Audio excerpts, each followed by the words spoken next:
Os cientistas estão procurando um pedaço de terra desaparecido há mais de 101 milhões de anos. Não é exatamente uma novidade, já que as pessoas procuram informações sobre a história do nosso planeta o tempo todo. Você pensaria que provavelmente se trata de uma ilha minúscula em algum lugar no meio do oceano. Bem, então estaria errado, pois esse continente costumava ser tão grande quanto todo o território dos Estados Unidos. Durante muito tempo, os geólogos se perguntaram se uma grande parte da Austrália contemporânea teria desaparecido no ar. Alguns acreditavam que ela estava simplesmente escondida em algum lugar no fundo do oceano. Mas, graças a alguns especialistas holandeses e 7 anos de investigação, agora sabemos que há pedaços dessa terra perdida misturados sob as exuberantes selvas do Sudeste Asiático. Os continentes que vemos em nossos manuais de geografia hoje em dia são como peças dispersas de um quebra-cabeça. Há até mesmo um bom experimento que você pode realizar para ver por si mesmo. Encontre um mapa mundi online e imprima-o. Recorte todos os continentes e brinque com eles. Você verá que todos se encaixam. Provavelmente, a coisa mais impressionante é como a América do Sul se encaixa perfeitamente perto da África. Se você fechar os oceanos que se formaram nos últimos 200 milhões de anos, os continentes parecerão formar uma letra C, que os cientistas chamam de supercontinente Pangeia. Ele nadava em um oceano chamado Pantalassa, e a parte interna dessa letra C tinha uma extensão menor de água chamada Oceano Tétis. É nesse pequeno oceano que as coisas ficam interessantes. No período Jurássico, esse continente desaparecido, que os cientistas começaram a chamar de Argolândia, sumiu e deixou um buraco na Austrália, hoje conhecido como Planície Abissal de Argo. Inicialmente, os geólogos acreditavam que tudo isso se devia a um processo chamado subducção. É quando um pedaço da crosta terrestre mergulha sob outro e se recicla no manto do planeta. Normalmente, os especialistas podem rastrear esse desaparecimento continental por meio de raspagem. Foi assim que eles descobriram, por exemplo, que a Índia se chocou com a Ásia e nos deu as majestosas montanhas do Himalaia. Mas para a Argolândia, as coisas eram um pouco mais complicadas. Pedaços e fragmentos estavam surgindo em lugares como Myanmar e Indonésia. Mas eles se comportavam como essas relíquias de viagem no tempo, parecendo muito mais antigos do que quando a Argolândia supostamente se separou da Austrália. Isso imediatamente levantou a questão: se um continente pode se comportar de forma tão estranha, quantos outros estão por aí fazendo o mesmo? Felizmente, os cientistas agora reuniram toda a linha do tempo da Argolândia e descobriram seu mistério. Ela não afundou nem foi engolida, simplesmente se transformou em um argopélago, dividindo-se em pedaços menores chamados de microcontinentes e flutuando para longe da Austrália. Esses mini-continentes fizeram uma pequena viagem antes de se estabelecerem nas selvas do Sudeste Asiático. Essa descoberta se encaixa perfeitamente no quebra-cabeça da Pangeia e nos ajuda a entender melhor como os continentes se dividem e se formam, tudo em um único achado, revelando segredos da biodiversidade e do clima do passado. Se você quiser saber mais segredos sobre história, civilização ou objetos aleatórios do dia a dia, não deixe de curtir esse vídeo e se inscrever no canal. Como, por exemplo, o mistério por trás dessa linha invisível de espécies na Indonésia. Ela é chamada de linha Wallace, em homenagem ao explorador britânico Alfred Russel Wallace. Há mais de 150 anos, ele estava em uma viagem pelo arquipélago malaio, visitando milhares de ilhas, e descobriu que os animais de um lado dessa linha invisível eram consideravelmente diferentes dos animais do outro lado. Essa linha invisível é como um muro entre marsupiais e tigres, por exemplo, ou comedores de mel e trogloditas. Mas agora sabemos que, há cerca de 35 milhões de anos, a Austrália se separou da Antártica e colidiu com a Ásia. E esse triângulo amoroso continental provocou mudanças significativas.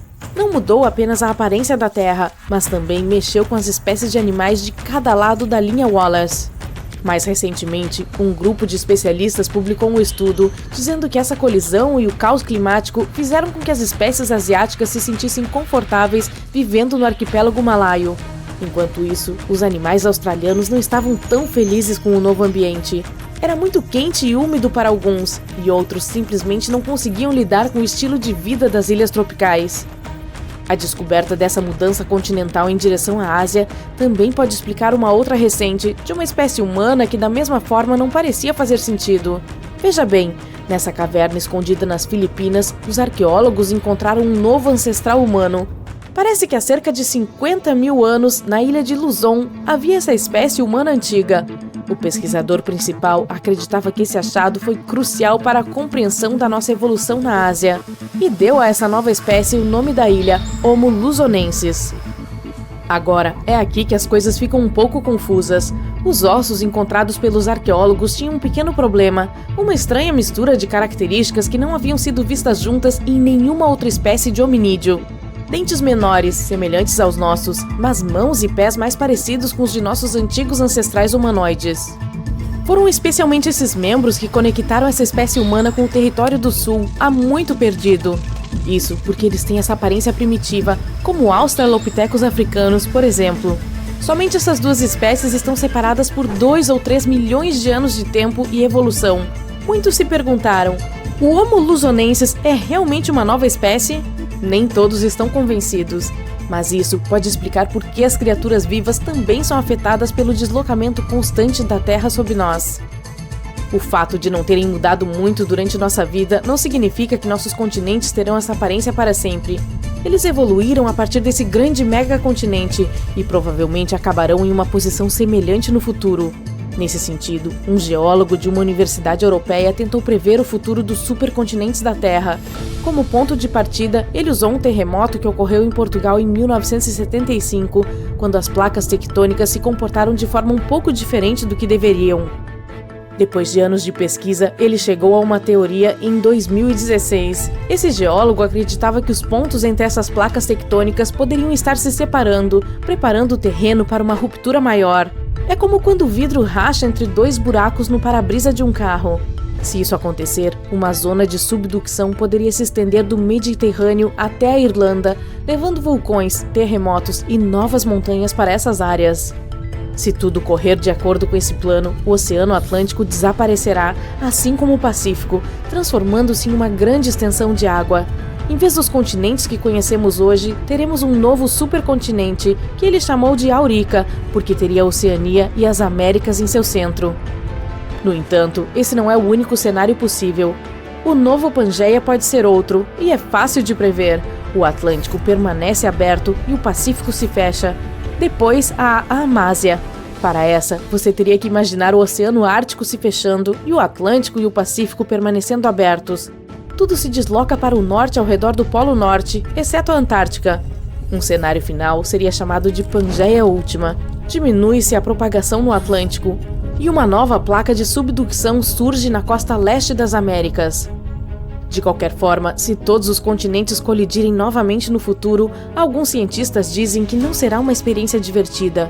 Acredita-se que, em cerca de 250 milhões de anos, nos sentiremos como se estivéssemos presos em um saco plástico encharcado e sufocante.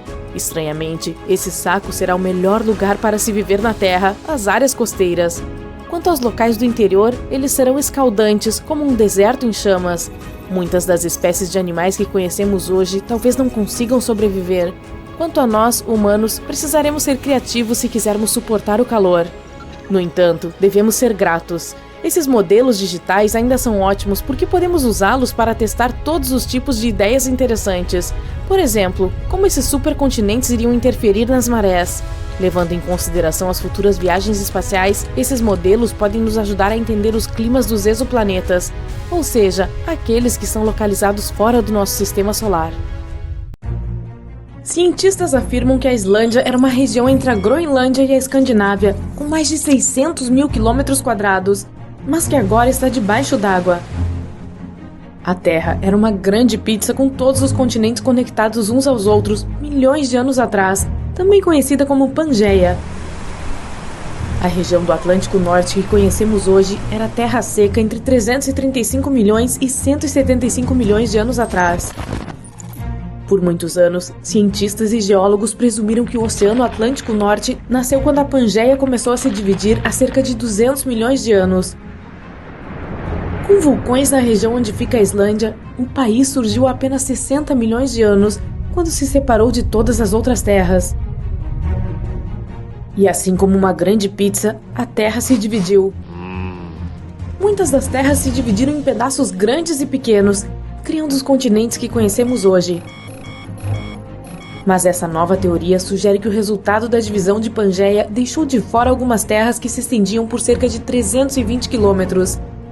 E há cerca de 10 milhões de anos, esse pedaço de terra submergiu nas águas dos lados oriental e ocidental, deixando de fora apenas a ponta de terra que agora é a Islândia. Quando as placas tectônicas se movem, elas se esfregam umas nas outras, dando forma à nossa paisagem atual, tudo graças ao manto. Essa nova teoria radical vai contra tudo o que está escrito nos livros de história e o que os cientistas têm estudado. Eles começaram a balançar a cabeça, atraindo muito ceticismo e crítica. Mas, ao analisar o fundo do oceano sob a Islândia e a crosta terrestre, podemos supor que essa ideia não é absurda. A crosta abaixo da Islândia é muito mais espessa do que as típicas. A crosta oceânica é composta de rochas derretidas únicas em comparação com as crostas terrestres, onde vivemos, e é muito mais densa. A camada mais fina da Terra é a crosta, onde ocorre a vida. É essencial para a água, cultivo de alimentos, coleta de recursos naturais e minerais e para respirar oxigênio. Ela afunda, mas logo acima do manto da Terra. Ela também se revigora, uma vez que é constantemente reciclada no manto e volta para cima. É por isso que as rochas na crosta oceânica têm cerca de 40 km de espessura, em comparação com apenas 8 km em qualquer outro lugar. Isso também é razoável, visto que está em um ponto de acesso para vulcões. Levantamentos magnéticos do fundo do oceano mostram camadas de crosta derretida em padrões de listras. Também porque o campo magnético da Terra mudou sua polaridade ao longo de milhões de anos, ele desempenhou um papel na formação da base da nossa paisagem. Mas ainda não há nenhuma evidência concreta para provar essa nova teoria.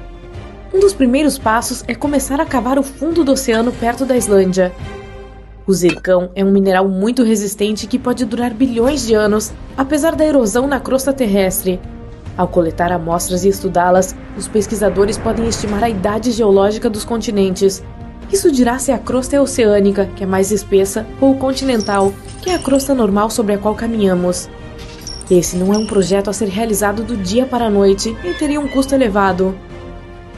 Outra forma é fazer levantamentos sísmicos que possam medir os ecos realizados em navios de pesquisa.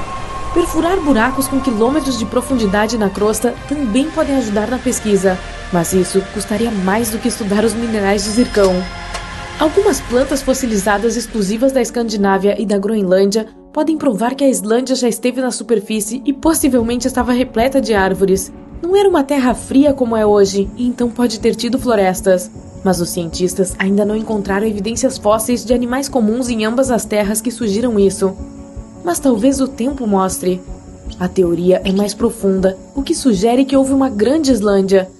As terras extras no oeste são compostas do que hoje são a Irlanda e a Grã-Bretanha, mas é muito difícil dizer, já que tudo está debaixo d'água. Porém, se a teoria for verdadeira, então internacionalmente as implicações dos combustíveis fósseis em potencial podem ser uma virada de jogo para a região. A Islândia pode ser um dos países mais ricos do mundo e uma nova potência global. Com Islândia, Irlanda, Grã-Bretanha, Escandinávia e Groenlândia em um microcontinente, pode ser um destino para quem gosta do inverno e ótimo para esquiar. Seria possível conectar o Canadá à Grande Islândia de trem sobre o oceano, o que abriria ainda mais a economia. A Islândia tem cerca de 103 mil quilômetros quadrados, o que já é bastante grande. E se a Grande Islândia estivesse presente hoje, a Europa seria um continente completamente diferente. Muitas teorias estão circulando sobre outros possíveis microcontinentes ocultos ao redor do mundo.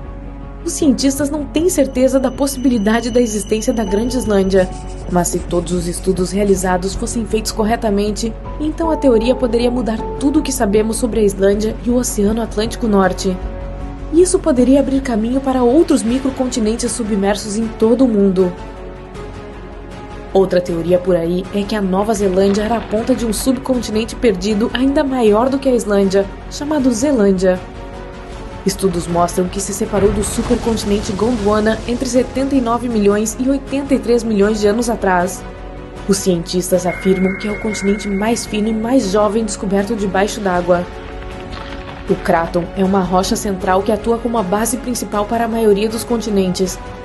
tem pelo menos 1 bilhão de anos, mas a crosta continental que forma a Zelândia é apenas metade disso, o que a torna bastante jovem. Isso significa que falta Kraton, embora contenha alguns restos de rochas mais antigas e partes do manto. Elas são estimadas em até 2,7 bilhões de anos.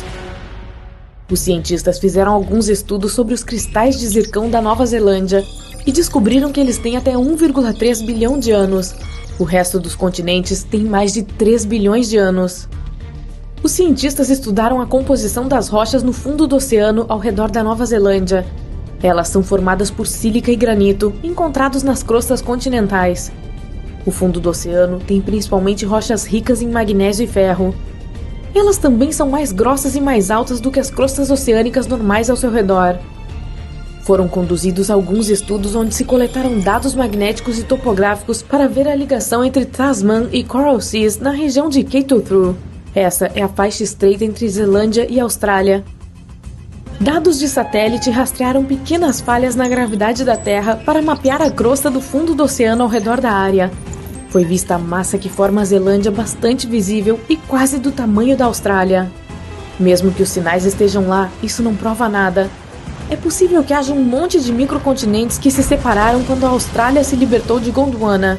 Naquela época, o supercontinente era formado pela América do Sul, Antártica, Austrália, Zelândia, Arábia e o subcontinente indiano. As crostas continentais não são iguais à oceânica que as rodeia. A Nova Zelândia não é o maior país que existe. Mas se as teorias estiverem corretas, então a Zelândia terá 6 vezes seu tamanho original. Maurício é uma ilha jovem com apenas alguns milhões de anos. A apenas 1.900 quilômetros da costa da África, acredita-se que a pequena ilha ganhou vida há cerca de 9 milhões de anos. Os vulcões subaquáticos da região expeliram tanta lava que acabaram por formar a terra que é hoje. Mas os cientistas encontraram rochas de zircão com mais de 3 bilhões de anos. Também pode ser parte de um continente submerso chamado Maurícia, que tem apenas 1/4 do tamanho de Madagascar. Os zircões estavam incrustados em rochas sólidas e não apenas na areia, o que pode descartar a hipótese de terem chegado à costa de outro continente. Alguns cientistas ainda não estão convencidos. Eles sugerem que a descoberta de rochas que se destacam das outras típicas trazidas por uma erupção pode inclinar a comunidade científica a essa teoria. Mas, assim como a Islândia poderia ser parte da Grande Islândia, Maurícia já foi chamada de Rodínia, que consistia na Índia e Madagascar. As teorias sugerem que Maurícia estava coberta de água quando a Índia se separou de Madagascar, há cerca de 85 milhões de anos.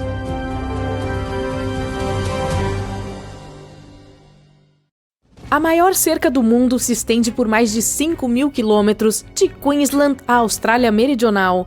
Se esticada, poderia facilmente ligar Londres a Nova York, e se você caminhasse ao longo dela, precisaria de 6 meses para completar a jornada. Ela não foi construída para proteger a fronteira australiana. Por que seria, se os australianos são cercados por apenas água? Também não foi construída para proteger algum edifício importante. Seu objetivo é manter algumas espécies de animais afastadas umas das outras. Foi no final do século XVIII que os australianos começaram a construir partes dessa cerca. Eles queriam criar uma barreira que separasse a parte animada e movimentada do país, onde cidades como Melbourne e Sydney prosperam, do outback árido e seco. Eles usaram postes de madeira escavados profundamente no solo, ligados por uma tela de arame de cerca de 2 metros de altura. Algumas partes da cerca têm até uma segunda camada carregada eletricamente. Para garantir que essa cerca cumpra a sua função, foram adicionadas algumas luzes vermelhas e brancas para ajudar a proteger as coisas mesmo à noite. Uma equipe de mais de 20 pessoas trabalha em tempo integral para manter tudo sob controle aqui. E todos os anos, as autoridades locais contribuem com cerca de $750 mil para manter a construção em forma. Por que toda essa preocupação? O principal motivo foram os dingos. Essas criaturas parecidas com lobos são os maiores mamíferos carnívoros da Austrália e também são predadores de topo.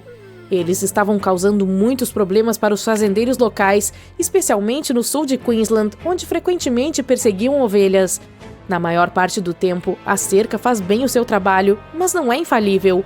Alguns dingos ainda conseguem se esgueirar por ela. Outras vezes, camelos selvagens acabam se chocando contra ela. Isso se deve ao fato de que a Austrália tem uma grande população de camelos circulando por lá. Mas essa solução criada pelo homem fez mais do que os habitantes locais esperavam. Eles achavam que haveria apenas menos dingos dentro da cerca. Mas menos dingos significa mais cangurus. E mais cangurus significa mais competição com as ovelhas por comida. Não são apenas as espécies maiores que estão sentindo o aperto. Os animais menores e a vegetação também passaram por mudanças. Com toda essa competição em um espaço menor, os habitantes locais notaram menos diversidade na vida vegetal e nos pequenos animais. O solo tornou-se menos nutritivo com o tempo, afetando o crescimento das plantas. Além disso, a cerca funciona como uma barreira para a migração de animais e a dispersão de sementes. Até mesmo as dunas de areia estão sentindo os efeitos, com menos cobertura de grama para manter as coisas unidas. Quando os cientistas observaram cangurus dos dois lados da cerca, notaram que os filhotes que estavam dentro eram mais leves e menores em média. Os de fora tinham pés e cabeça maiores para sua idade. E não era porque eles estavam comendo uma dieta diferente. Os cangurus que estavam presos compartilhando a terra com os dingos tiveram que se desenvolver mais rapidamente para sobreviver. Por outro lado, os que estavam dentro da cerca foram mais lentos porque não estavam sob o mesmo tipo de pressão. Esses tinham que competir com muitas outras criaturas por comida, portanto, um tamanho maior não era mais uma prioridade. Os pesquisadores ainda não têm certeza se essa diferença é uma solução rápida ou uma adaptação genética de longo prazo. Que tal domesticar os dingos? Isso não ajudaria? Muitos acham que os dingos já foram animais de estimação na Austrália, mas não se sabe ao certo. Atualmente, eles são bastante selvagens, assim como os lobos, hienas ou coiotes. A maioria deles não precisa de matilhas para sobreviver e são caçadores solitários com instintos aguçados incorporados. Portanto, domesticá-los não é algo fácil. Ainda assim, derrubar a construção não é uma opção por enquanto. Os australianos são tão rigorosos quando se trata de garantir que os dingos sejam mantidos longe que eles até criaram leis para as pessoas que manipulam a cerca. Deixar um portão de passagem aberto pode dar prisão por até 3 meses. Danificar a cerca pode custar 6 meses de liberdade. Não foi a primeira vez que os australianos pensaram que uma cerca poderia ajudar com problemas com animais. Antes de precisarem dela para os dingos, eles sofreram uma séria invasão de coelhos. Por mais fofos que fossem, os coelhos estavam danificando a terra usada para a agricultura. E então, os habitantes locais pensaram em uma cerca de 3 partes. A primeira se estendia de perto de Ravensthorpe, no sul, até Pardue Station, na costa de Pilbara. Ela tinha mais de 1.770 quilômetros de extensão, o que a tornava a maior cerca ininterrupta do mundo na época. Esse problemão com coelhos pode ser atribuído a um homem chamado Thomas Austin. Em 1859, quando chegou à Austrália, ele achou que seria uma boa ideia soltar alguns coelhos na natureza, pensando que isso daria um pouco mais de charme ao lugar. Mas como os coelhos não são nativos da Austrália, eles não tinham predadores naturais na época. Eles também são criaturas bastante adaptáveis, precisando apenas de um pouco de grama para se alimentar. Além disso, se reproduzem em velocidades surpreendentes. Uma mamãe coelha pode ter 4 ninhadas por ano, com até 5 coelhos cada. Em pouco tempo, seu número aumentou. No final da década de 1880, os coelhinhos haviam causado tantos danos que as autoridades locais fizeram uma proposta. Ofereceram o equivalente a quase 2 milhões de dólares hoje em dia para quem conseguisse encontrar uma solução para esse problema de orelhas compridas. Ninguém reivindicou o prêmio, mas uma comissão se reuniu um pouco mais de uma década depois e teve a ideia da cerca. A manutenção dessas cercas era complicada, havia inspetores oculares, sendo que cada um era responsável por um trecho de cerca de 800 quilômetros de extensão. Havia também cavaleiros de fronteira patrulhando seções menores, usando bicicletas no início, depois mudando para camelos ou usando camelos para transportar carroças. Eles até tentaram usar carros em um determinado momento, mas eles não conseguiam lidar com o terreno acidentado e os pneus furavam constantemente. Em termos de eficácia, bem, em 1902, os coelhos já estavam passeando do lado errado da cerca. Por isso, 4 anos depois, foi colocada outra cerca. Isso funcionou por um tempo, tanto que as autoridades locais não se preocuparam em ajudar os fazendeiros após a segunda cerca com empréstimos de redes para coelhos. No entanto, as pessoas que ficavam entre as duas cercas ainda tinham dificuldades para lidar com o problema dos coelhos. Em pouco tempo, os coelhos se espalharam até mesmo sobre a cerca número 2 e ficou claro que a solução não funcionava. Em algumas áreas, mesmo enquanto as cercas estavam sendo construídas, coelhos sorrateiros conseguiam passar por elas. Até hoje, a coelhada ainda causa dificuldades às autoridades australianas às vezes. A cerca dos dingos pode ser a mais longa, mas não é a mais estranha. A cerca de aquário na Turquia pode levar esse prêmio. Essa cerca em forma de aquário tem 50 metros de extensão. Foi construída para garantir que a vista para o mar de uma vila cara fosse visível de todos os seus andares. Hoje em dia, ela reúne muitos turistas de todo o mundo, ansiosos para ver a variedade de peixes que ela contém e até mesmo os polvos.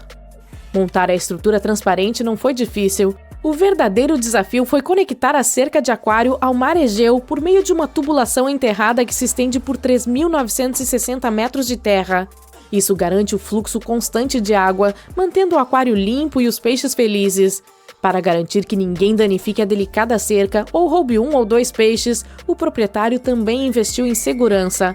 Ele instalou uma rede de 17 câmeras equipadas com reconhecimento facial. Os visitantes podem olhar e tirar fotos, mas se chegarem muito perto, é provável que os alarmes sejam acionados. Outra dessas cercas estranhas é a cerca de Sutjes, na Nova Zelândia. Se você estiver na região central de Otago, poderá se deparar com uma cerca adornada com sutiãs de todos os tipos de tamanhos, formas e padrões. Sua história remonta ao ano de 1990, quando moradores da região encontraram 4 sutiãs misteriosamente pendurados na cerca ao longo da Cardrona Valley Road. Algumas ficaram um pouco surpresas, mas outras começaram a acrescentar sutiãs à decoração. Logo, mais sutiãs apareceram e o local se tornou uma parada obrigatória para os turistas. Sua popularidade é tão grande que às vezes causa problemas de trânsito na área. Deixa eu te levar a um lugar que parece ser de outro mundo. A vida dentro dessa caverna está isolada da vida exterior há cerca de 5,5 milhões de anos. E isso é visível. Veja você mesmo. Devido a um isolamento tão longo, as condições dentro da caverna Moville são como em nenhum outro lugar do nosso planeta. Um ecossistema único está florescendo lá, embora haja uma grande falta de luz solar dentro da caverna e o ar seja tóxico. A caverna, localizada a alguns quilômetros a oeste do Mar Negro, na Romênia, foi descoberta pela primeira vez em 1986. Atualmente, você só pode visitá-la se tiver uma permissão especial. Além disso, as cavernas centrais são protegidas naturalmente por túneis estreitos de calcário e poços verticais. Portanto, se você tem claustrofobia, é melhor não entrar nesse lugar. Nas profundezas da caverna, o ar tem 2 vezes menos oxigênio do que o ar externo. Em vez disso, ele contém muito dióxido de carbono e sulfeto de hidrogênio. Portanto, não é o ar mais fresco que se pode respirar. Também é escuro como o breu dentro da caverna. Mas, apesar desse coquetel de condições extremamente adversas, ou devo dizer graças a ele, o local é uma verdadeira mina de ouro para os biólogos. Surpreendentemente, a vida parece estar crescendo aqui. Em um estudo de 1996, os cientistas identificaram 48 espécies, sendo que 33 delas eram exclusivas da caverna. A maioria das criaturas que habitam a caverna é minúscula, com membros longos e antenas que as ajudam a navegar no escuro. Elas não têm visão e não possuem pigmento, e isso faz sentido. Por que você precisaria enxergar se vive na escuridão total? E por que precisaria ser bonito e colorido sem ninguém para vê-lo? Agora, vou levar você a outra caverna, que não é menos incrível, mas tem uma aparência muito diferente. Essa é a Caverna de Cristal Gigante, também conhecida como a Caverna dos Cristais, no México. Esses cristais gigantescos foram encontrados em 2000 por uma empresa de mineração depois que a água foi bombeada para fora da caverna. 2 mineiros viram os cristais depois de entrar a pé na caverna seca. Esses cristais imponentes são, na verdade, pilares maciços de gesso escondidos a 300 metros de profundidade. Eles estão ancorados nas paredes e no piso da caverna de calor escaldante. Os cientistas estimam que os cristais podem estar crescendo há 500 mil de anos. É por isso que muitos deles são tão longos e largos que é possível atravessá-los a pé. Infelizmente, visitar essa maravilha da natureza é impossível no momento, mas talvez seja melhor assim, pois a Giant Crystal Cave é um lugar perigoso que pode facilmente se transformar em uma armadilha. Por dezenas de milhares de anos, ela foi preenchida com água subterrânea, que foi originalmente empurrada para cima até a abertura por uma câmara de magma localizada nas profundezas do nosso planeta. O magma sob a caverna mantinha a água quente, mas por fim, a temperatura da água caiu para menos de 58 graus Celsius. Como resultado, a água começou a se encher de cálcio e sulfato, cujas partículas se recombinaram em gesso. E então, cristais de cor branca tomaram conta da caverna, e como permaneceram submersos, puderam continuar crescendo. Não é preciso voar para o espaço para dar uma olhada mais de perto em um buraco negro. Os cientistas encontraram algo muito parecido com buracos negros no sul do Oceano Atlântico. Um buraco negro tem uma força gravitacional tão grande que quando algo é puxado para dentro, não tem chance de escapar. Nem mesmo a luz consegue sair de um buraco negro. Mas os buracos negros do oceano parecem ser quase tão poderosos quanto seus parentes espaciais. Mas em vez de capturar a luz, eles fazem o mesmo com a água. Os redemoinhos oceânicos são enormes redemoinhos que giram contra a corrente principal. Em geral, giram bilhões de toneladas de água, a maioria deles é maior do que uma cidade. Esses redemoinhos são tão poderosos que nada que esteja preso neles pode escapar. Mas o mais assustador é que você pode nem perceber que está entrando em um. Essas coisas são tão grandes que você não perceberá os limites até que seja tarde demais. Quando os cientistas começaram a explorar os vórtices oceânicos com a ajuda de satélites, descobriram as bordas de vários redemoinhos. Depois disso, conseguiram provar que matematicamente esses redemoinhos são o mesmo que misteriosos buracos negros no espaço. Os redemoinhos maciços são cercados por barreiras super apertadas, onde o fluido se move em circuitos fechados. Nem mesmo a água consegue sair de dentro desses loops. É por isso que os vórtices oceânicos apertados desempenham o papel de enormes contêineres. A água dentro deles pode ser totalmente diferente do oceano que circunda um redemoinho. E não estou falando apenas de sua temperatura. O teor de sal dentro e fora de um redemoinho muitas vezes também é diferente. Na fina Curonian Spit, que separa o Mar Báltico da Lagoa da Curlândia, há um dos lugares mais bizarros da Terra. Os habitantes locais chamam essa área de Floresta Dançante, porque os pinheiros dessa floresta têm formas surpreendentemente incomuns. Eles se retorcem em espirais e círculos ao longo do solo. Existem algumas teorias que explicam por que isso pode estar acontecendo, é claro. Algumas pessoas afirmam que grandes quantidades de energias positivas e negativas já se chocaram nesse local. Pessoas mais realistas acreditam que o motivo é geológico. O solo arenoso da área é instável demais para manter as árvores em pé. A mais popular é a ideia de que os ventos fortes que sopram da água influenciam o formato das árvores. De qualquer forma, os especialistas ainda não chegaram a uma conclusão. Veja estes círculos subaquáticos em plantações. Eles foram vistos pela primeira vez em 1995, perto da costa sul do Japão. Os mergulhadores locais chamaram essas estruturas de 2 metros de largura de círculos misteriosos. O enigma atormentou muitas mentes por quase 16 anos, até que o culpado foi finalmente descoberto. Imagine a surpresa dos pesquisadores quando descobriram que se tratava de um baiacu macho. O peixe precisa de um pouco mais de uma semana para construir um círculo, e a estética é obviamente crucial. Um macho está nadando dentro do círculo, cavando vales na areia com suas nadadeiras. Mas isso não é tudo. O peixe também usa conchas e corais para decorar partes específicas de seus círculos. Toda essa história de construir um círculo também tem uma finalidade prática. A maneira como o peixe macho nada empurra a areia em direção ao centro do círculo e cria um monte que depois serve como ninho. O próximo mistério da nossa lista está no Caribe. Ao largo da costa de Belize há um sumidouro gigante. Esse é o Grande Buraco Azul. Ele tem cerca de 305 metros de diâmetro e mais de 122 metros de profundidade. No passado, há muito tempo, esse buraco era uma caverna. Mas depois as águas subiram e o encheram, fazendo-o desabar sobre si mesmo. Quanto mais fundo você descer nas águas cristalinas do Great Hole, mais escuro ele se tornará. Você verá toneladas de cavernas cheias de estalactites, mas entrar nelas é extremamente perigoso, a menos que você queira se perder irremediavelmente. Ao chegar a uma profundidade de 15 metros, você perceberá que a água está brilhando. Essa é a linha invisível que divide o topo salgado do sumidouro do abismo de água doce. Talvez seja melhor voltar agora mesmo. Quem sabe o que você pode encontrar nas profundezas turvas? Havia uma antiga lenda amazônica que contava sobre um rio tão quente que chegava a ferver. E acreditava-se que era apenas uma lenda, até que o geocientista peruano Andrés Russo questionou se o rio poderia ser real. Todos os especialistas negaram essa possibilidade. Afinal de contas, rios quentes existem, mas somente nas áreas onde há vulcões. Quanto à parte do país mencionada na lenda, não há vulcões nessa região. Mas Andrés Russo era muito dedicado e não desistiu. Em 2011, ele finalmente localizou o Rio das Lendas. A água estava de fato muito quente. Sua temperatura era de 85 graus Celsius, não fervendo, mas bem próxima desse ponto. Mas o que mais chocou o pesquisador foi o tamanho do rio. Poderíamos pensar que a água quase fervente era o resultado da atividade de uma fonte termal subaquática. Mas as piscinas térmicas são sempre pequenas, enquanto o rio tem 6 metros de profundidade e corre por quase 5 quilômetros. Esse é o único rio desse tipo em nosso planeta.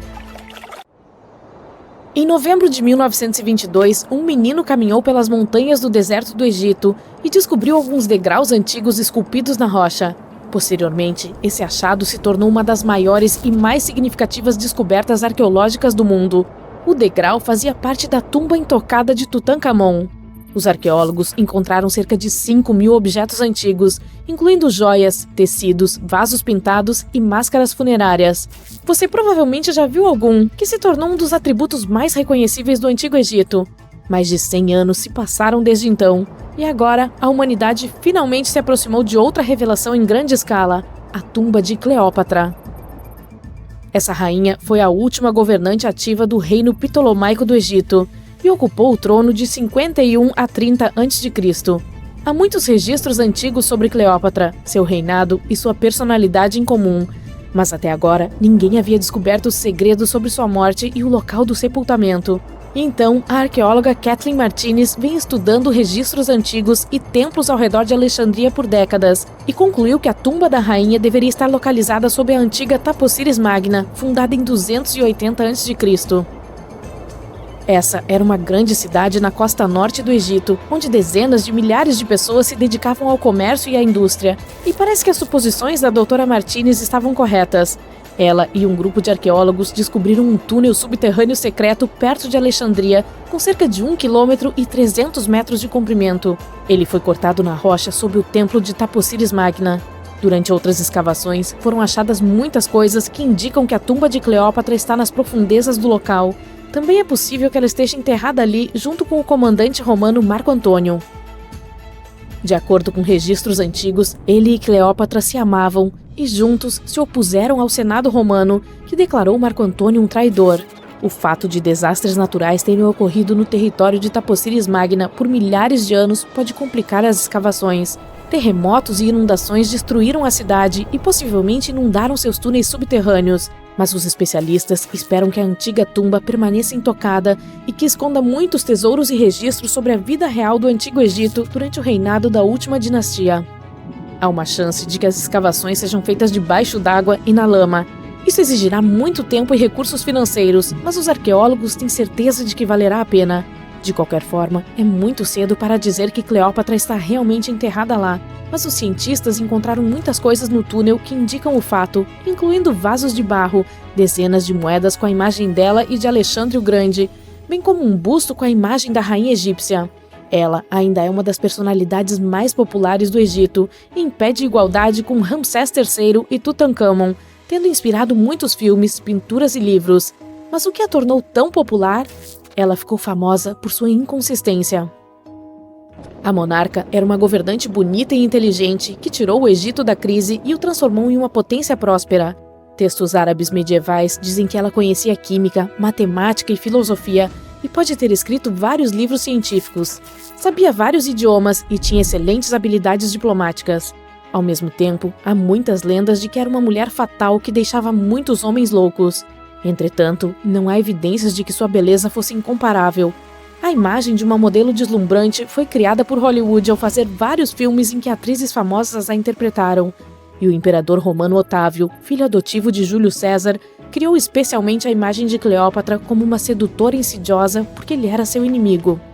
Embora tenha nascido no Egito, seus ancestrais eram gregos, entre os quais estava um dos generais de Alexandre o Grande.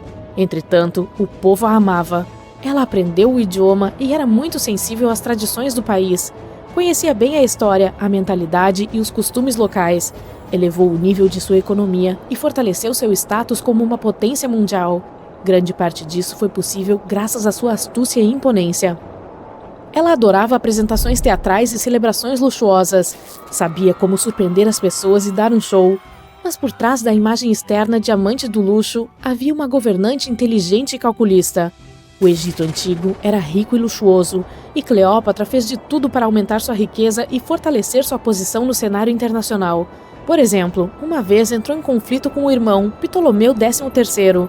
A rainha sabia que não seria capaz de resistir a ele, então decidiu atrair Júlio César para o lado dela. O imperador romano chegou a Alexandria, local do encontro, mas Ptolomeu sabia dos planos dela e estava prestes a impedi-la de ir até lá. Então, em vez de uma chegada rica e barulhenta, Cleópatra decidiu fazer uma visita discreta. Ela se enrolou em um tapete ou saco de linho que os servos do imperador levaram para os aposentos particulares de César. Ao sair do tapete, impressionou o imperador romano com sua beleza e determinação. Como resultado, eles se apaixonaram e se tornaram aliados próximos. Depois de algum tempo, ela impressionou outro romano influente para fins diplomáticos. A rainha chegou para encontrar Marco Antônio em uma barcaça dourada com velas roxas e remos prateados. Cleópatra estava vestida com a imagem de Afrodite e sentada sob um magnífico dossel.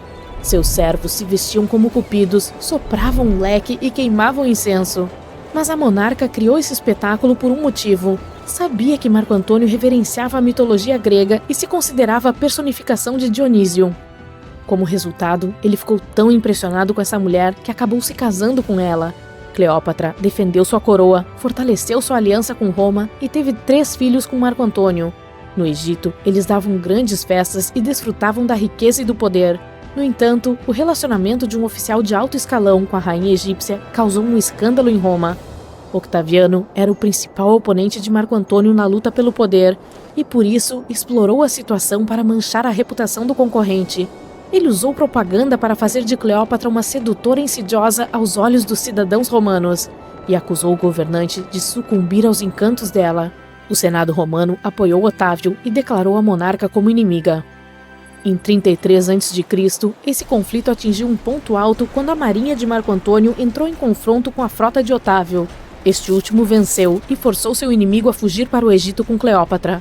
De acordo com alguns registros, eles se refugiaram perto de Alexandria. Perseguidos pelos romanos, se esconderam em um dos palácios da monarca e encontraram seu fim. Algumas lendas dizem que ela era especialista em venenos, então teria provocado uma cobra venenosa, uma víbora ou uma cobra egípcia para que a mordesse.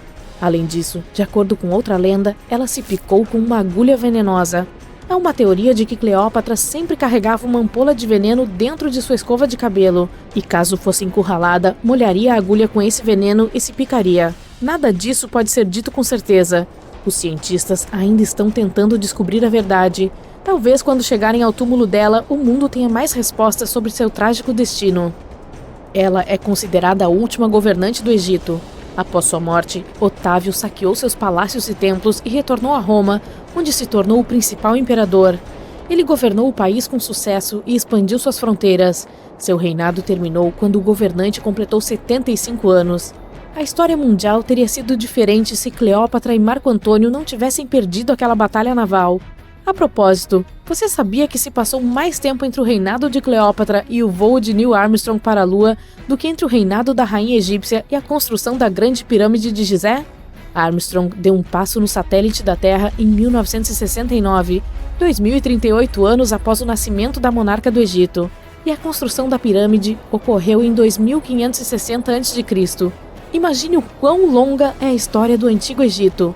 Cleópatra está mais próxima de nós no tempo do que das pirâmides. Você sabe quantos continentes existem na Terra? Essa é fácil. 6. Mas espere um segundo. A Europa e a Ásia não são um grande continente? É o que parece quando você olha o mapa mundi. Bem, os cientistas pensam de forma diferente. Eles não olham apenas para os corpos de terra que saem do mar. Os geocientistas estudam os tipos de rocha de que os continentes são feitos. Quando você vê o mundo sob a perspectiva deles, o número de continentes realmente aumenta. Sim, eles não são um mito. Os continentes perdidos existem, ou pelo menos costumavam existir. E esses continentes nem sempre estão localizados sob a água. Eles estão escondidos sob outras massas de terra. Cadê você? Os pesquisadores descobriram recentemente um continente exatamente assim. Ele é chamado de Grande Adria. Parece familiar? Sim, tem algo a ver com o Mar Adriático. Esse continente perdido está completamente enterrado sob a Europa. Ele colidiu com a Europa e começou a afundar sob ela há muito tempo. 140 milhões de anos atrás. Hoje, ele está sob a Itália, a Grécia e os países bálticos. Seu tamanho e forma uniforme correspondem aos da Groenlândia, a maior ilha do mundo. Mas como os geocientistas encontraram a Grande Adria? Ela não está mais visível, mas deixou algumas pistas.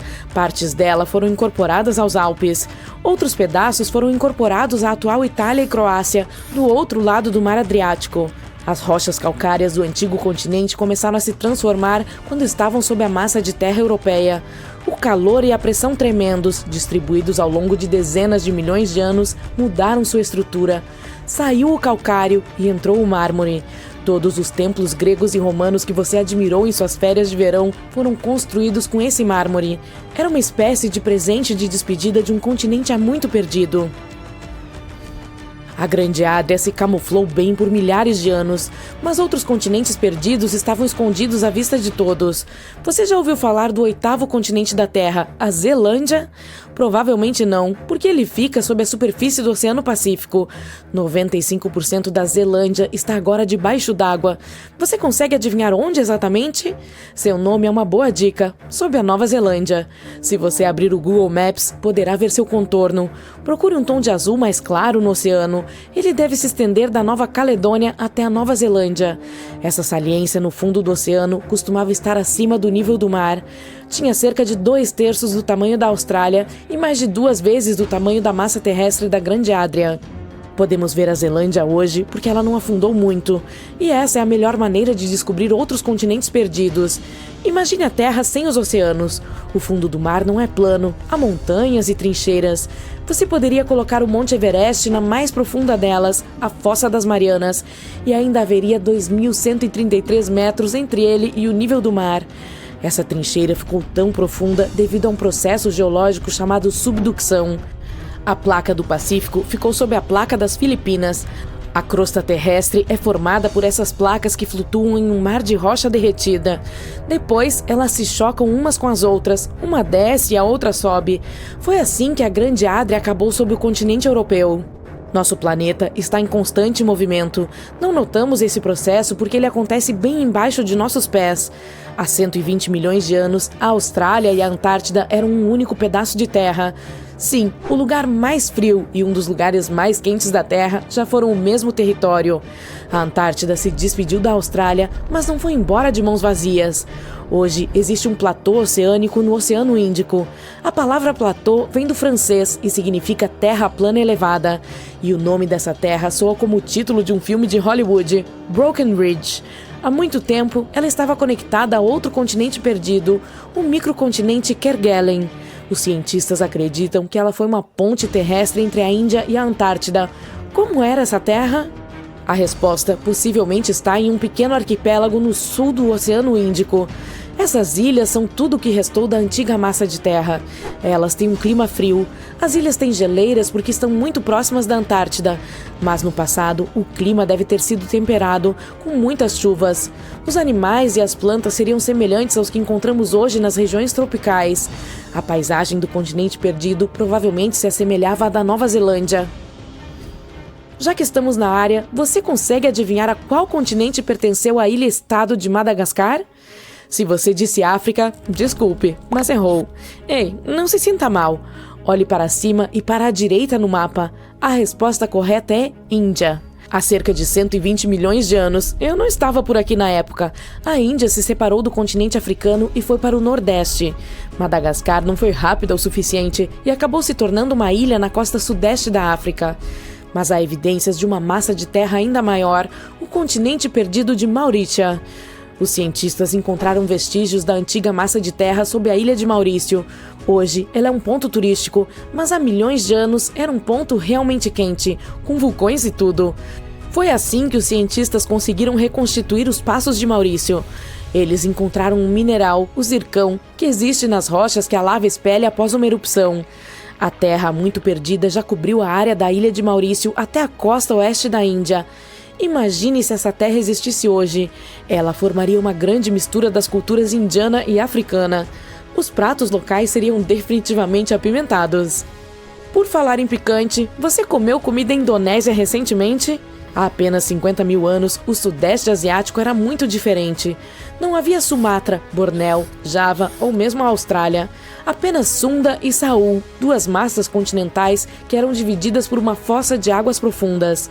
Você tinha a extensão do Sudeste Asiático continental de um lado, Sunda, e a Grande Austrália ou Saul do outro lado. Naquela época, Bali ficava no extremo sul da Ásia. Os biólogos foram os primeiros cientistas a perceber a divisão. As espécies se desenvolveram de forma diferente em Sunda e Saul. É por isso que a Austrália tem animais únicos, como o canguru, o wombat e o ornitorrinco. E você sabia que um canguru gigante já habitou a ilha da Nova Guiné? Isso porque, até o final da era passada, havia uma ponte terrestre para a Austrália. Hoje, as duas ilhas são separadas pelo Estreito de Torres, mas ele é bastante raso, com menos de 20 metros. É um lembrete de que essa ilha já foi uma única massa de terra chamada Saul. Outro estreito oceânico que não é muito profundo separa a Ásia da América do Norte. O Estreito de Bering fica hoje no lugar de Berinja. Essa antiga massa de terra não era muito grande. Ela se estendia por 1000 milhas de norte a sul. Isso equivale a apenas 1/3 da distância de carro de Los Angeles a Nova York. A Berinja era importante por outro motivo. Durante a Era do Gelo, ela conectava o mundo inteiro. Naquela época, os níveis de água eram 90 metros mais baixos do que são hoje. Se fossem ainda mais baixos, seria possível caminhar do Cabo da Boa Esperança, na África, até Cabo Horn, na América do Sul. Isso é o que eu chamaria de a melhor rota para mochileiros. Hoje, você pode entrar em um avião e voar para praticamente qualquer lugar do mundo. O mundo nunca pareceu tão pequeno, não é mesmo? Bem, pareceu. Há cerca de 300 milhões a 200 milhões de anos, éramos todos um só mundo, literalmente.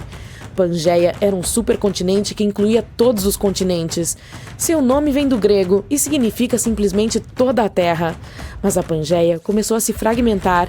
A maior lacuna se formou entre as Américas de um lado e a Europa e a África do outro. A água do mar logo começou a entrar e foi assim que surgiu o Oceano Atlântico. Esse processo não terminou de forma alguma. Enquanto você assiste a este vídeo, a América do Norte está se afastando cada vez mais da Europa a uma taxa de 2,5 cm por ano. Não parece muito quando comparado à longevidade média da vida humana, mas no final, todos os continentes se reconectarão uns aos outros, formando um supercontinente. E não seria a primeira vez na história da Terra que isso aconteceria. Sinceramente, não vou ficar esperando por isso. Os cientistas descobriram algo parecido com a Atlântida perto da Austrália. Havia um continente inteiro que agora está submerso. Veja o que aconteceu com ele.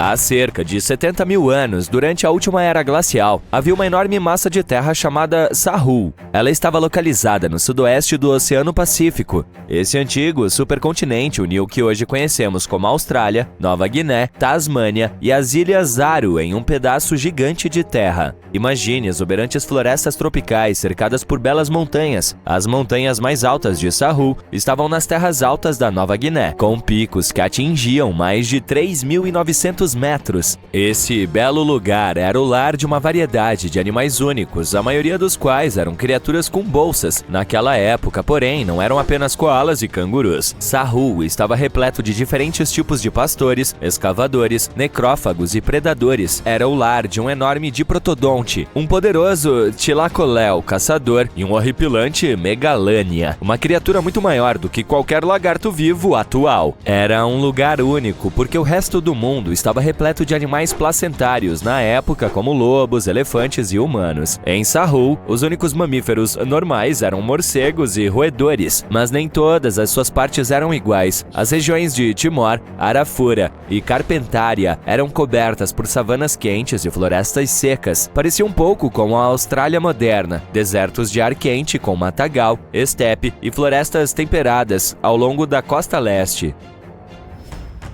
Naquela época, as pessoas estavam migrando por todo o mundo. Elas fizeram uma incrível jornada do sudeste da Ásia até Saul e chegaram aqui pela primeira vez entre 60 e 45 mil anos atrás. Eles viajavam principalmente a pé e atravessaram o mar usando jangadas de bambu e barcos simples. Eles vieram de uma antiga massa de terra chamada Sunda, que incluía partes do sudeste da Ásia. Eles viajaram por uma série de ilhas conhecidas como o Aleixo e, por fim, se espalharam por Saul.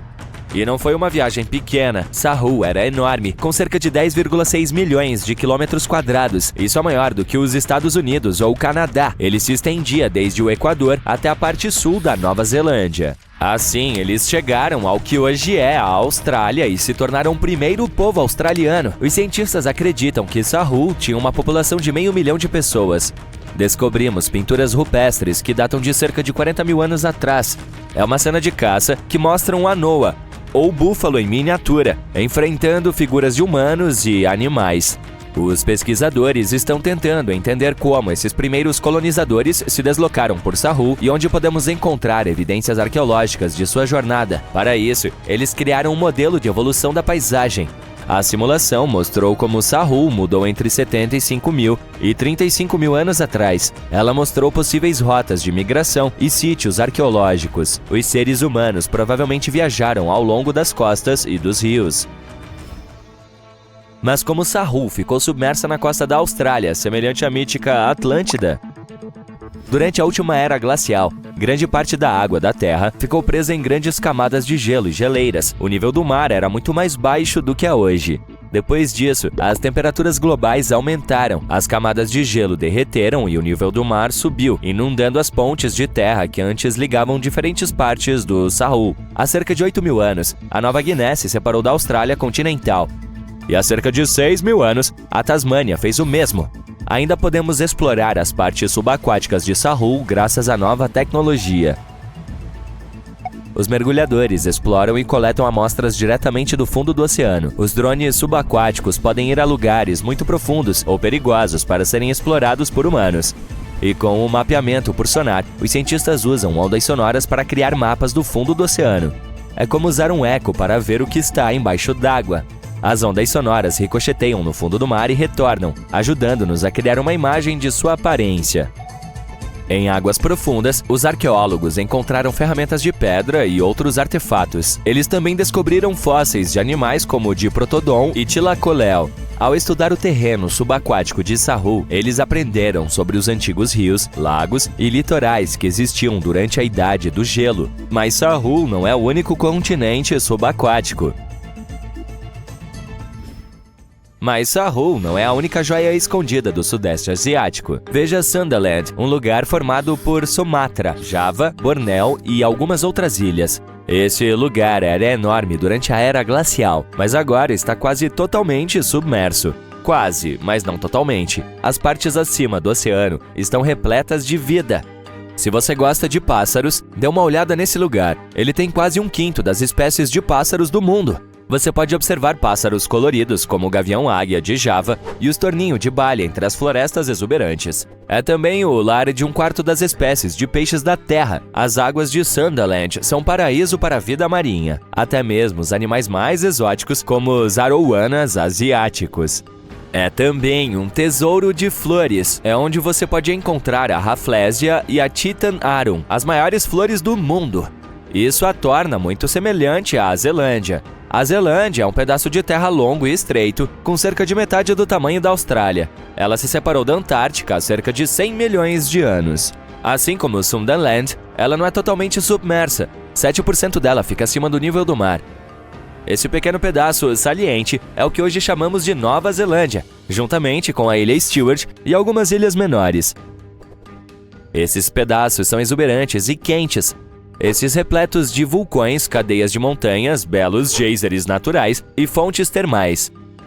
A população local, Maori, usa essas fontes termais para cozinhar. As pessoas colocam milho, ovos e legumes em cestas e as colocam diretamente nas fontes termais. Às vezes, cozinham os alimentos em um forno de fossa usando pedras aquecidas.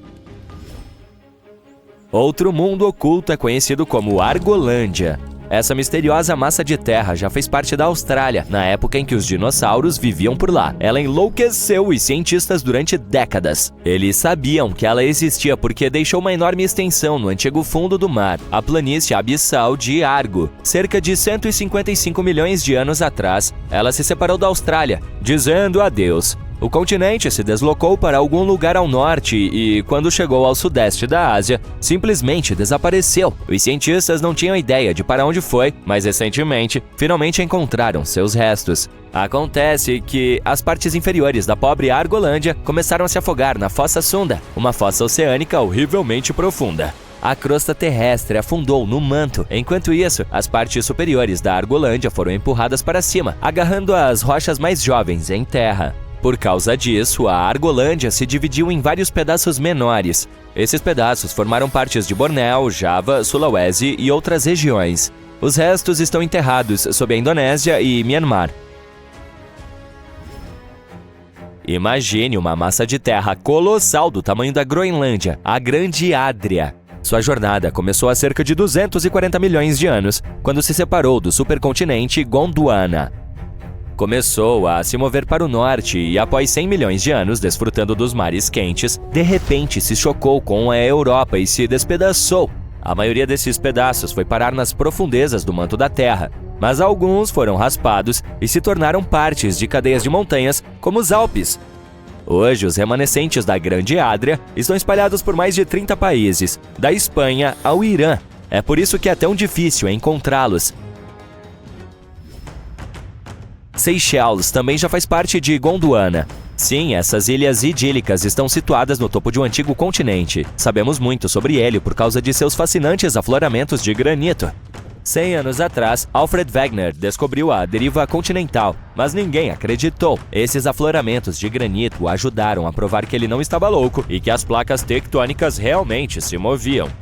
As Seychelles se separaram da Índia e de Madagascar e acabaram se tornando uma triste ilha solitária no Oceano Índico. Isso provavelmente aconteceu por causa de alguns vulcões insanamente ativos nos Deccan Traps, mas agora as ilhas são um lar de espécies únicas, tanto em terra quanto nos recifes de corais próximos. Maurícia se separou da Índia após a extinção dos dinossauros. Ao longo de sua jornada, ela se estendeu em uma forma longa, semelhante a uma fita, e também se partiu em pedaços. Agora ela está toda espalhada sob o Oceano Índico. Os cientistas descobriram essa terra perdida ao estudar pequenos cristais antigos chamados zircões. Esses zircões são como cápsulas do tempo.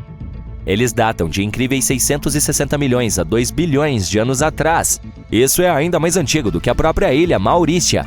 Esses cristais antigos sugerem que há outra Atlântida em algum lugar próximo. Acontece que existem continentes ocultos em todo o mundo e talvez venhamos a descobrir mais deles no futuro.